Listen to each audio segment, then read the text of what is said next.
నాది కాదు కానివ్వండి, ఒక తల్లిగా చెప్తున్నాను నేను. యేసన్న గారు ఆయన రాత్రి బవళ్ళు పరిచర్య సువార్త అని తిరుగుతుంటే మినిస్ట్రీ భారాన్ని భుజముల మీదకి ఎత్తుకుంది ఆమె.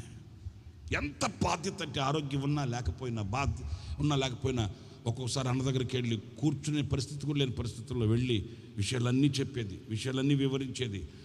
పాపం గుర్తుంటుందో ఉండదేమోనని మళ్ళీ రాసుకొచ్చుకునేది.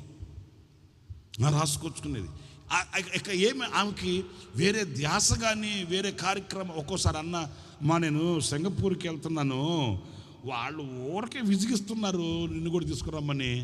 ఓపిక తెచ్చుకొని రామ్మ వెళదాం అట్లా అంటే వెంటనే అక్కనేది, అన్నా మీరు లేకుండా నేను లేకపోతే సంఘం పరిస్థితి ఏంటన్నా? ఆ బాధ్యత చూడండి. మీరు లేకుండా నేను లేకుండా వెళ్ళిపోతే ఇక్కడ పరిస్థితి ఏంటన్నా?